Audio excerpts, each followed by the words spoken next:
हाथों की रेखाओं की तरह ही आपकी उंगलियां भी आपके बारे में बहुत कुछ बताती हैं। उंगलियों की बनावट और लंबाई से इंसान के स्वभाव और भविष्य के बारे में जाना जा सकता है। और आज मैं आपको यही बताने जा रहा हूं कि आप कैसे किसी व्यक्ति की उंगलियों के आधार पर उसके भविष्य के बारे में जान सकते हैं। दोस्तों, आपको बताना चाहूँगा, यह जो नंबर आपको आपकी स्क्रीन के ऊपर नज़र आ रहा है, यह मेरा व्हाट्सएप नंबर है।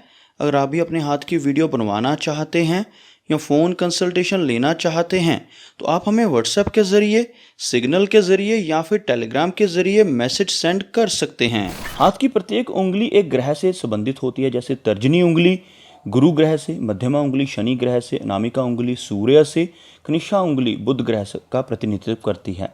ऐसे में इनका मानव जीवन पर काफ़ी हद तक प्रभाव पड़ता है। आइए जानते हैं ज्योतिष के अनुसार प्रत्येक उंगली की बनावट क्या कहती है। इंडेक्स फिंगर यानी कि तर्जनी गुरु से संबंधित यह उंगली इंसान की महत्वाकांक्षा और नेतृत्व करने की क्षमता को दर्शाती है। यह उंगली इंसान के भाग्य के साथ उसके कार्य क्षेत्र की संभावनाएं भी बताती हैं।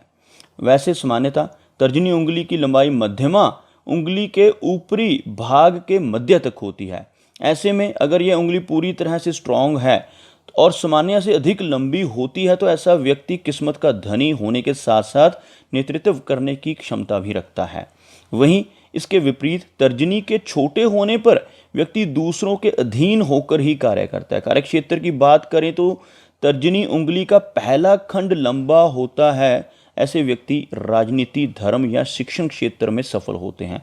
वहीं दूसरा जो उंगली का पोर है, अगर वो लंबा हो तो ऐसे व्यक्ति व्यापार में नाम कमाने की संभावना ऐसे व्यक्ति की अधिक रहती है। और अगर उंगली का तीसरा पोर लंबा हो तो ऐसे व्यक्ति खाने के शौकीन होते हैं और साथ ही साथ व्यंजन बनाने में माहिर होते हैं। ये तो बात हुई इंडेक्स फिंगर की। अब बात करते हैं मध्यमा यानी सबसे लंबी वाली उंगली। ये उंगली शनि का प्रतिनिधित्व करती है और ऐसे में ये इंसान की ईमानदारी और अनुशासन को दर्शाती है। सामान्यतः ये उंगली दूसरी उंगलियों से लंबी होती है, पर इसकी मध्यम लंबाई ही शुभ मानी जाती है। ये अगर बहुत अधिक लंबी नहीं है तो व्यक्ति जिम्मेदार एवं गंभीर व्यक्तित्व का धनी होगा और साथ ही साथ महत्वाकांक्षी भी होता है।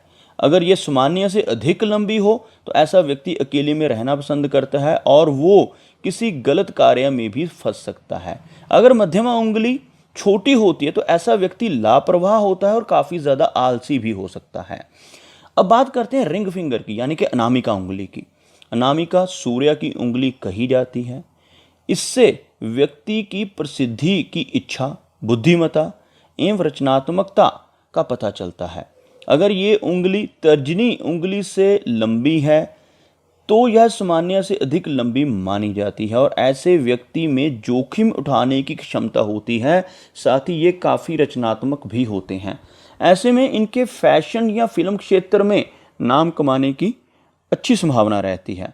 वहीं जिनकी अनामिका उंगली तर्जनी से छोटी हो, ऐसे व्यक्ति हर स्थिति में संतुष्ट रहते हैं, यानी कि हर जगह अडेप्ट हो जाते हैं, अपने आप को ढाल लेते हैं। पर तर्जनी उंगली से छोटी अनामिका उंगली बहुत कम लोगों में पाई जाती है।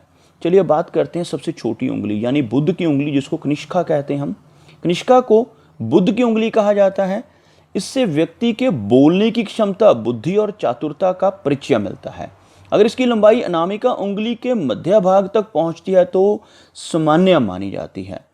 इससे छोटी होने पर यह सामान्य से छोटी मानी जाती है और ऐसे व्यक्ति में अभिव्यक्ति की क्षमता नहीं होती और वे हीन भावना के शिकार होते हैं। जबकि अगर यह सामान्य से अधिक लंबी होती है तो ऐसे व्यक्ति में अभिव्यक्ति की उच्च क्षमता होती है और वो अच्छे लेखक और वक्ता साबित हो सकते हैं। ये तो कुछ जानकारी थी उंगलियों के बारे में। अपने अगले चैप्टर में मैं उंगलियों के बारे में कुछ और जानकारी आपको दूंगा और उसी के साथ साथ अंगूठे के बारे में भी आपको काफ़ी कुछ बताऊंगा।